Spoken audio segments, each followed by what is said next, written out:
Bismillahirrahmanirrahim. Dear students,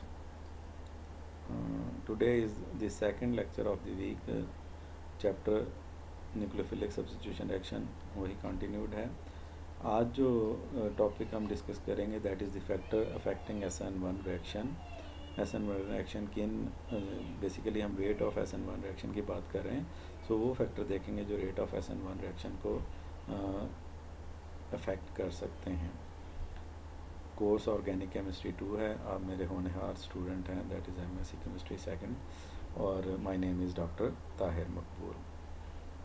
तो मैंने कहा वीडियो में आप कह रहे होंगे कि आपका नाम नहीं लेते, कोई नहीं कहता MSc सेकंड सेमेस्टर जो है इवनिंग क्लास उसको कोई मेंशन नहीं कर रहा, तो मैंने आपको मेंशन किया है ताकि सनद रहे और वक्त ज़रूरत काम आए. चलें जी, टॉपिक की तरफ आते हैं. सो ऑब्जेक्टिव हमारे पास क्या हैं. बेसिकली मैकेनिज़्म को इफ़ेक्ट करते हैं ये रिएक्शन, या दूसरे लफ्ज़ों में रेट को इफ़ेक्ट करते हैं. तो ऑब्जेक्टिव हमारा क्या है, हम यहाँ पे इफ़ेक्ट ऑफ लीविंग ग्रुप देखेंगे, इफ़ेक्ट ऑफ न्यूक्लियोफाइल देखेंगे, और कुछ हद तक सॉल्वेंट को डिस्कस करेंगे. ये बात ज़हन में रहे कि सॉल्वेंट को जब हम SN1 और SN2 दोनों कंप्लीट कर लेंगे उसके बाद हम सॉल्वेंट को भी ज़्यादा डिटेल के साथ एक दफ़ा फिर देखेंगे कि वो कैसे कैसे उन कंडीशंस को कंट्रोल करने में हमारी हेल्प करता है कि जिससे हम न्यूक्लियोफिलिक सब्स्टिट्यूशन रिएक्शन की आउटकम को कंट्रोल कर सकते हैं. और फाइनली जो है ना, हम थोड़ा सा रीअरेंजमेंट के हवाले से भी डिस्कस करेंगे, क्योंकि SN1 रिएक्शन में जो आपका स्लोअर स्टेप है that is rate determining step है. It involve the formation of carbocation, और आपको पता है carbocation has an ability to rearrange itself if it can convert from secondary to tertiary. So let's move on to the first factor that is the effect of leaving group. अब आपको पता है rate determining step के अंदर जो mechanism हमने पहले propose किया था वो आपने देखा. रेट डिटरमिनिंग स्टेप के अंदर आपको पता है कि सिर्फ अल्काइल हैलाइड एक ही स्पीशी इन्वॉल्व है और उसके अंदर लीविंग ग्रुप लीव करता है, और अल्काइल हैलाइड डिसोसिएट हो जाता है into your leaving group negatively charge and carbocation. So यहाँ पे ये जो स्टेप है ये डिपेंड करता है दो चीज़ों पे. The ease with which the leaving group dissociate from the carbon, जितनी आसानी से लिविंग ग्रुप लीव करेगा उतनी ही आसानी से आपका कार्बोकैटाइन जनरेट होगा. इसका मतलब क्या है कि जो एनर्जी बैरियर है वो उतना ही लोअर होता जाएगा. जितना ही उसकी लीविंग एबिलिटी जो है वो कम होती जाएगी, यानी कि जितनी मुश्किल से जितनी अपोजिशन से वो लीव करेगा उतना ही वो डिफ़िकल्ट होगा कार्बोकैटाइन का बनना. सो एनर्जी बैरियर क्या होता जाएगा, बढ़ता जाएगा. तो दूसरे लफ्ज़ों में जो आपका लीविंग ग्रुप है वो डायरेक्टली अफेक्ट करेगा आपके रेट डिटरमिनिंग स्टेप को, और दूसरे लफ्ज़ों में आपके रेट ऑफ SN1 रिएक्शन को. सेकंड जो है that is the stability of carbocation है, क्योंकि दूसरी स्पीशी जो इन्वॉल्व है, अगर आप R और X में देखें तो एक तो X हो गया दैट इज़ लीविंग ग्रुप, और लीविंग ग्रुप ने जहाँ से लीव करना है दैट इज़ R. तो R जो है वो उसके ऊपर पॉजिटिव आना है. अब वो R सेकेंडरी है टर्शरी है, वो R डिसाइड करेगा ना. सो सेकंड जो थिंग इसमें आती है जो कि लीविंग ग्रुप से ही रिलेट करती है, लेकिन हम इसी के अंदर उसको डिस्कस कर रहे हैं. The stability of carbocation that is form, वो हम पढ़ चुके हैं स्टेबिलिटी के अंदर, और पूरा टेबल भी हमने देखा था. सो लीविंग ग्रुप के हवाले से हम बात करेंगे, क्योंकि कार्बोकैटाइन की स्टेबिलिटी हम डिस्कस कर ऑलरेडी पिछले लेक्चर में याद होगा कि tertiary carbocation is more stable than the secondary, and secondary is more stable than the primary. So ये चीज़ हम डिस्कस कर रहे हैं. तो हमने तय कर लिया था वहाँ पे रिलेटिव रिएक्टिविटी में जो टर्शियरी का अल्काइल हैलाइड है that would be the most reactive. So R को हम डिस्कस कर रहे हैं. जो फर्स्ट थिंग है that is the leaving group, वो हम डिस्कस करते हैं. तो SN2 रिएक्शन मैकेनिज़्म में भी हमने लीविंग ग्रुप को देखा था. तो जनरल चीज़ वही है कि जितना लीविंग ग्रुप स्टेबल होगा, दूसरे लफ्ज़ों में जितना बेस वीकर होगा, क्योंकि leaving group has a negative charge on it, हम इसको बेस का नाम ही देंगे. जितना वो बेस वीक होगा उतना ही वो कार्बन के साथ लेस टाइटली बाउंड होगा. The weaker the base less tightly it is bonded to the carbon atom. दूसरे लफ्ज़ों में जो कार्बन और हैलोजन बॉन्ड है उतना ही क्या होगा, वीक होगा. तो जितना कार्बन हैलोजन बॉन्ड वीक होगा the easier it is to break the carbon halogen, उतना ही उसको तोड़ना क्या होगा, आसान होगा। तो ये सिंपल सी आउटलाइन आप अपने जहन में रख सकते हैं कि the weaker the base less tightly it is bonded to the carbon atom and the easier it is to break the carbon halogen bond। अब इसको दूसरे तरफ से भी आप याद कर जहन में रख सकते हैं कि वीक बेस का मतलब क्या है, स्टेबल बेस। तो जितना बेस स्टेबल होगा, दूसरे लफ्ज़ों में जब लीविंग ग्रुप लीव करता है बॉन्ड, चूँकि कार्बन हाइड्रोजन हैलोजन बॉन्ड जो है इट ब्रोक हाइड्रोलिटिकली, तो जो आपका base side carries negative charge, leaving group carries negative charge. So वो नेगेटिव चार्ज जितना वो स्टेबलाइज कर सकता है, जितना वो स्टेबल बेस होगा, उतना ही वो अच्छा लीविंग ग्रुप होगा। ये चीज़ हमने बड़ी डिटेल के साथ SN2 के अंदर डिस्कस की थी। सो कॉन्सिक्वेंटली हम देखते हैं कि जो आपका आयोडाइड है तो वीकेस्ट बेस्ड है, यानी मोस्ट स्टेबल बेस है। तो इसका मतलब क्या है कि अल्काइल आयोडाइड जो होगा that would be the most active because it carries the iodide, which is the weaker base, which is the less tightly bonded to the carbon atom, which is the easiest to break, because I negative is the most stable base of all of these bromide, chloride or fluoride. So हमारे पास alkyl iodide would be the most active and alkyl fluoride would be the least reactive on the basis of leaving group. So आप leaving group change कर दें, आप alkyl fluoride की reactivity को change कर सकते हैं, दूसरे लफ्ज़ों में रेट ऑफ रिएक्शन को चेंज कर सकते हैं। आर को चेंज कर दें तब भी आप चेंज कर सकते हैं, टर्शरी से सेकेंडरी में चले जाएंगे, रेट ऑफ रिएक्शन कम हो जाएगा। तो अब यहाँ पे हम लीविंग ग्रुप स्पेसिफिकली देखें तो जो अल्काइल आयोडाइड है that would be the most reactive because iodide and carbon bond is the weakest one which is easier to break, and the leaving group that is iodide is the most stable base है, and fluoride carbon bond is the most strong because fluoride is a strong base, that is why it is difficult to break. So alkyl fluoride would be the least reactive of these alkyl halides. Next चलते हैं nucleophile. Nucleophile का fact यहाँ पे नहीं है, basically आप इसे no fact कहेंगे। The reactivity of the nucleophile has no effect on the rate of NSN1 reaction. Reason उसकी क्या है? रीज़न बड़ी सिंपल है, आपको पता मैकेनिज़्म के अंदर ही लाइक करती है। आपको पता है जो आपका फर्स्ट स्टेप है, जो रेट डिटर्मिनिंग स्टेप है, it involves on the alkyl halide.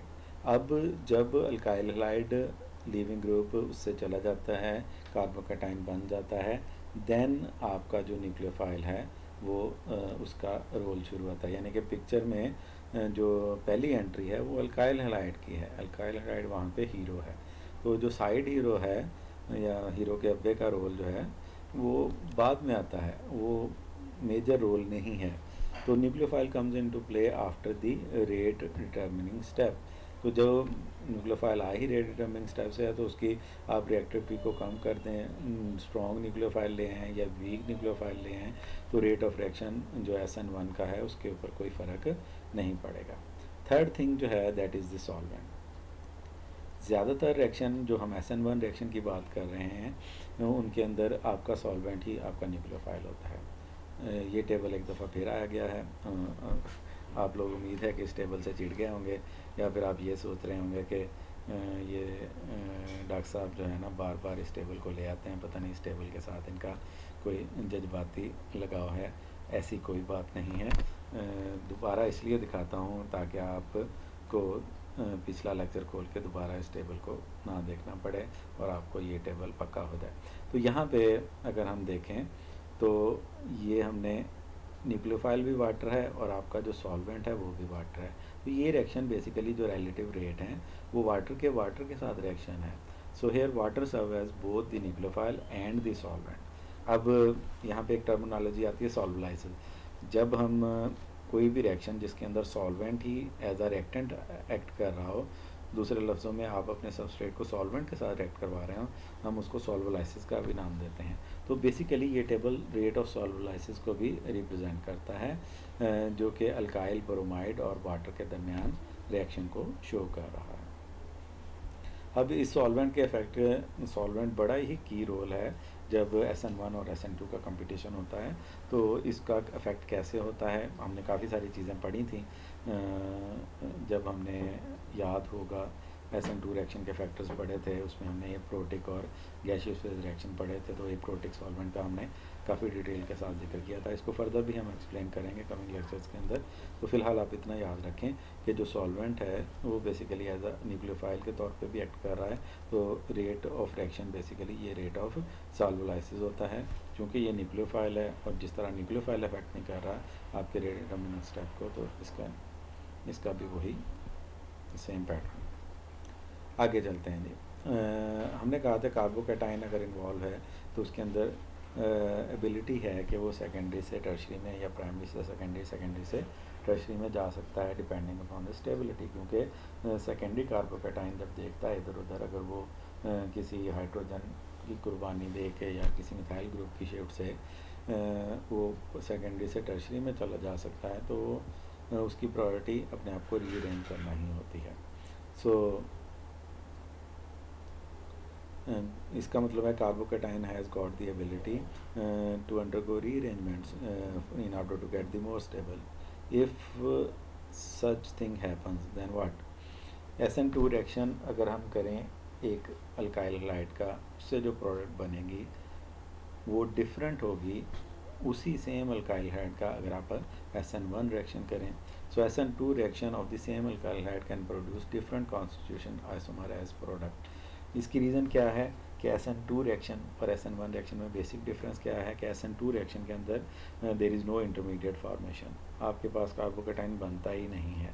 तो आपके पास यहाँ पे रीअरेंजमेंट के चांसेस तो हैं ही नहीं।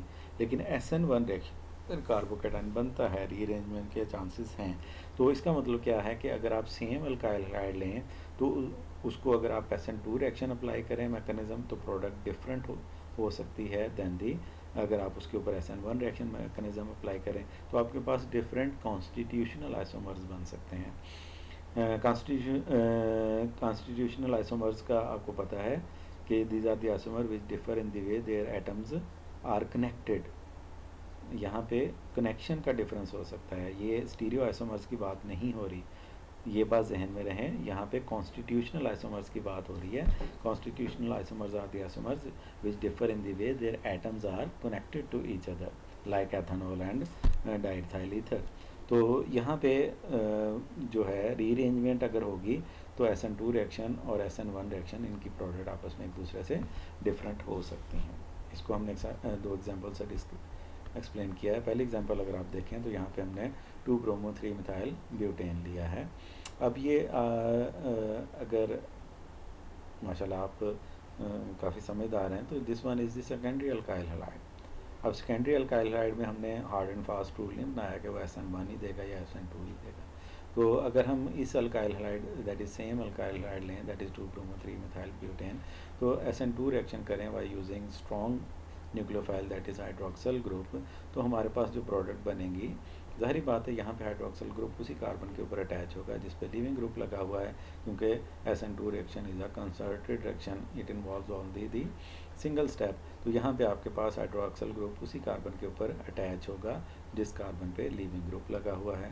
तो यहाँ पे जहाँ पे ब्रोमो है वहाँ पे हाइड्रोक्सल ग्रुप अटैच है, तो जो प्रोडक्ट बनती है दैट इज़ 3 मिथाइल 2-butanol, अगर हम SN2 रिएक्शन कंडीशन इसके ऊपर अप्लाई करते हैं। लेट्स सपोज कि ये रिएक्शन हम वाटर के अंदर करते हैं, या दूसरे लफ्ज़ों में हमने SN1 रिएक्शन कंडीशंस अप्लाई किए हैं, तो यहाँ पे हमारे पास पहला स्टेप आपको पता क्या होगा, फॉर्मेशन ऑफ अ कार्बोकैटाइन। अब this carbocation is a secondary carbocation.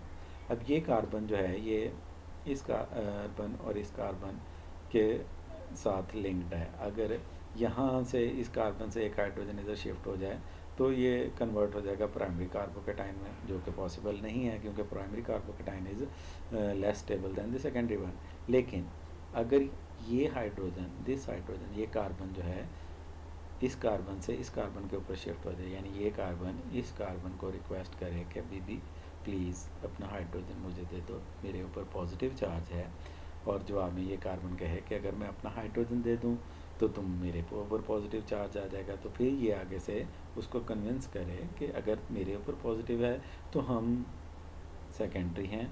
अगर तुम्हारे ऊपर पॉजिटिव है तो हम टर्शरी हैं। टर्शरी जो फैमिली है दैट इज़ मोर स्टेबल, तो हम स्टेबिलिटी की तरफ जा सकते हैं अगर तुम थोड़ा सा ताउन करो। तो ये ऐसा ही होता है। यहाँ पे 1 to हाइड्राइड आयन शिफ्ट है। 1 to का मतलब जो उसकी एडजेसेंट कार्बन है दैट वहाँ से हाइड्राइड H नेगेटिव की फॉर्म में इस कार्बन के ऊपर शिफ्ट होता है। ये कार्बन आपकी न्यूट्रलाइज हो जाती है, 2 हाइड्रोजन इसके ऊपर पूरे हो जाते हैं, वैलेंसी पूरी। जबकि जिस कार्बन ने कुर्बानी दी है हाइड्राइड की, इट गेट्स पॉजिटिव चार्ज। लेकिन इस सारे पैटर्न के अंदर होता क्या है, रीअरेंजमेंट में आपका जो सेकेंडरी कार्बोकेटाइन है it is converted into the most stable tertiary carbocation.